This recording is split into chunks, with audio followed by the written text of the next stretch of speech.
참 예수님, 오늘은 성요한 순환 기념일입니다. 성부와 성자와 성령의 이름으로 아멘.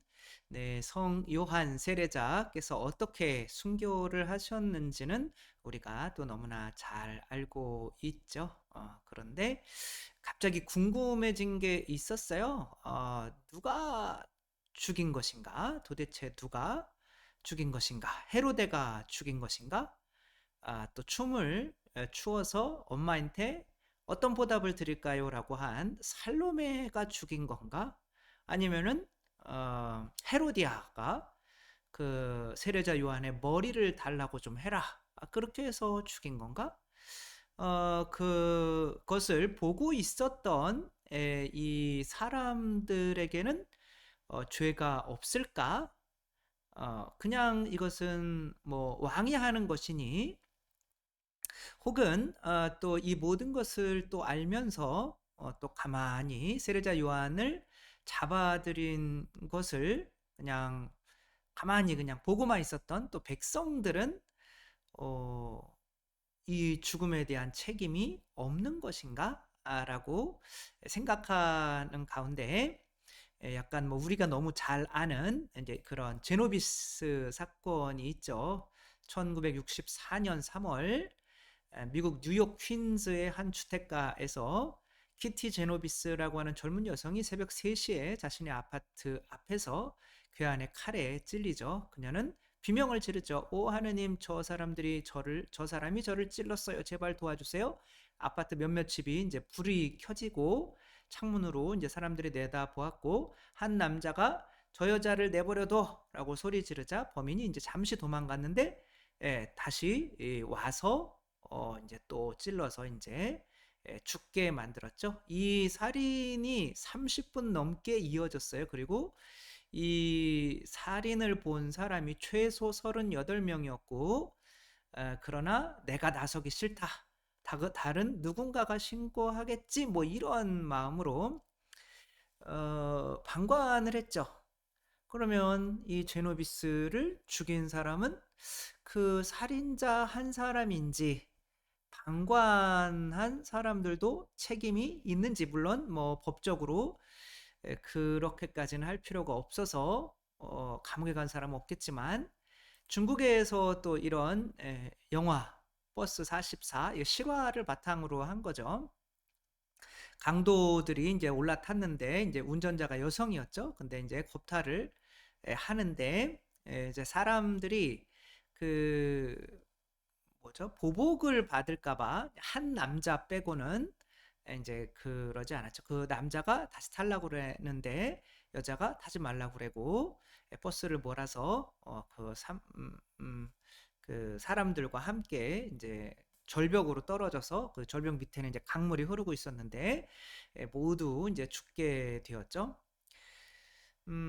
이 그 폭행을 당했던 여자는 자신을 그렇게 한 사람을 저렇게 만들어야 되는데, 그런 걸 보고 아무것도 하지 않았던 사람들도 똑같은 공범, 어쩌면 더 나쁜 사람으로 보고 있는 거죠. 그 사람들이 어, 함께 힘을 합쳐서 싸웠다면 분명히 자기가 이러지 않았을 텐데, 이제 그 사람들은 이제 아무것도 안 한 거죠.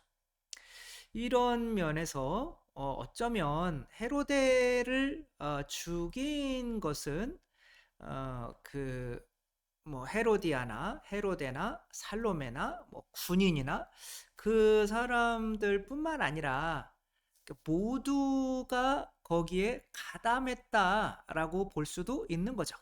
그러면 죽이고 있었던 거죠. 자신도 모르게 죽이고 있었던 거죠. 그 예수님이 이제 붙잡히셨을 때도 이 사람들이 뭐라고 그래요? 누구 놓아줄까? 그랬더니 바라바를 놓아주세요. 바라바라고 이렇게 했죠. 그래서 또 예수님을 버리고 도망간 제자들이나 이런 모든 사람이 다 이제 죽이는 일에 가담을 한 거죠. 그래서 어떤 살고 죽는 것에 대한 문제 앞에서 침묵을 한다고 내가 중립이 될 수는 없겠다. 이제 그런 생각을 해보게 된 거죠. 이 우리는 누군가를 살리는 일을 할 수도 있고 죽이는 일을 할 수도 있어요. 근데 죽이는 일을 하는 사람들을 방관하고 나는 뭐 아무 힘도 없어. 그러며 나는 그러니까 책임도 없어. 라고 하는 것은 옳지 않은 거죠. 그러니까 여기에서 유일하게 살리려고 했던 사람은 세례자 요한밖에 없는 거죠. 세례자 요한이 그 동생의 아내와 결혼한 헤로데, 이런 것은 우리가 영적인 죽음으로 가는 것을 아는 거죠. 그러니까 이들을 살리기 위해서 예언자의 역할을 한 거죠. 그러니까 우리가 예언자직이라고 하는 것을 세례 때 봤는데, 이 예언자직이라고 하는 것을 하지 않는 것 자체가 바로 다른 사람을 죽이는 일에 동참하는 것이 되죠. 뭐 아주 유명한 사진이 있죠. 그 천안문 뭐 사태라고 하는데, 또 그렇게 하면 안 되고, 또 민주화 시위가 있었는데, 그 민주화 시위 때 많은 사람이 이 천안문 광장 앞에서 많은 사람들이 죽었잖아요. 근데 그 다음 날 또 탱크들이 줄지어서 이렇게 서 있는데, 흰 셔츠를 입고, 근데 이게 동상까지 세워졌어요. 또 검은 바지를 입은 한 남자가 양손에 쇼핑백을 든 채 호련히 나타났어요. 그리고 그 강철 괴물 앞에 탱크가 오른쪽으로 움직이면 자기도 오른쪽으로 움직이고, 왼쪽으로 움직이면 자기도 왼쪽으로 움직이고 하면서 못 가게 막는 거죠. 혼자 탱크를. 이게 이제 방영되면서 큰 어떤, 이 사람이 어떻게 됐는지는 아무도 몰라요.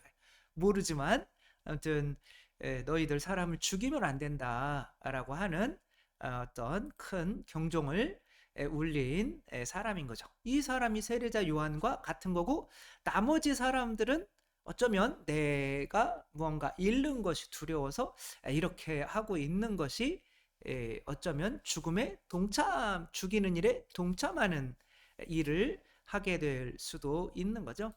2014년 홍콩의 민주화 시위가 있었죠. 우산 혁명이라고도 하는데, 이때 세계적인 영화배우 주윤발 씨가 이 시위대와 똑같은 검은 옷을 입고 이제 마스크를 하고 침묵하는 군중 속에 이렇게 들어갔죠.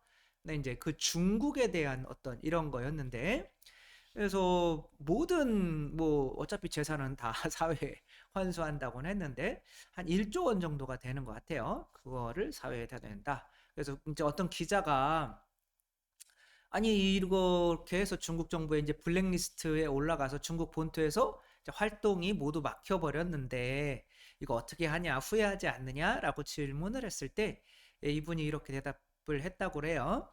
그럼 돈을 좀 덜 벌면 되죠. 그러니까 우리가 침묵하는 이유가 세속 욕심 마귀이기 때문에 그런 거죠. 그것을 벗어난 사람들이 할 수 있는 그 예언자직을 자유롭게 하는 거, 이것이 살리는 일인 거죠. 영혼을 살리는 일. 그런데 그것을 예언자직을 하지 않으면 바로 죽이는 일에 동참하게 되죠. 우리나라에는 정말 다행히도 김수환 추기경님이 계셨죠. 뭐 나를 밟고 가라. 내 뒤에 사제가 있을 거다. 그리고 수녀님들이 있어. 그리고 신자들이 있을 거라. 그러니까 군화로 나를 밟아라. 라고 하면서 그 정의에 침묵하지 않았던, 이게 이제 흔히 왜 종교가 정치에 간섭을 하느냐. 근데 그거는 간섭하는 게 아니라 예언자직인 거예요.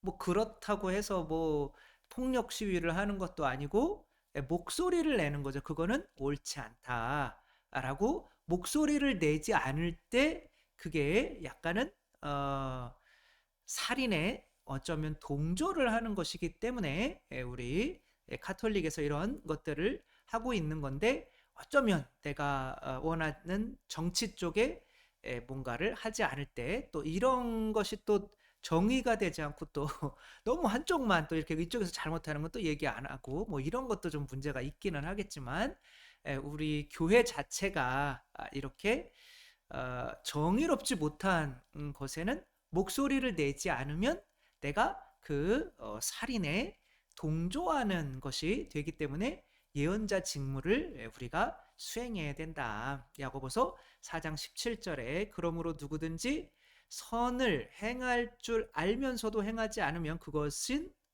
바로 죄가 됩니다. 이 선을 행할 줄 알면서도 아프리카에서 굶어 죽어가는 사람들이 있는 걸 알면서도 그 사람들을 위해서 우리가 어떤 도와주지 않는 것 자체가 바로 살인을 저지르는 것과 같다라고 이렇게 말할 수 있는 거죠. 그래서 사실 정의가 죽어가는 것이 바로 살인이 일어나는 거고, 그 사람들은 세속육신 마귀에 치우친 사람들인데, 그런 것들에 대해서 우리가 침묵하는 것은 중립이 아니라 그거는 바로 공모다. 공모. 어떻게 보면 공모하는 거다. 그래서 세속육신 마귀에 대해서 제가 계속 이렇게 이야기하는 것도, 또 교회가 한 분이신 하느님을 저는 믿나이다 이렇게 하는데 또 혼자 그건 아니다라고 떠드는 것도 어쩌면 이렇게 살리는 일을 하기 위해서, 또 그런 거는 좀 박해를 감수해야죠. 뭐 어쩔 수가 없죠.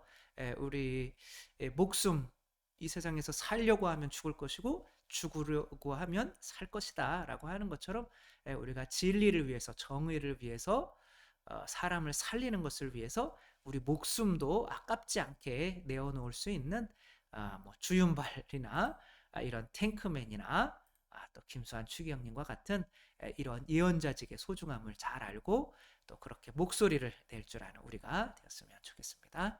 주님께서 여러분과 함께 전능하신 천주 성부와 성자와 성령께서는 여기 모인 모든 이에게 강복하시어 길이 머물게 하소서.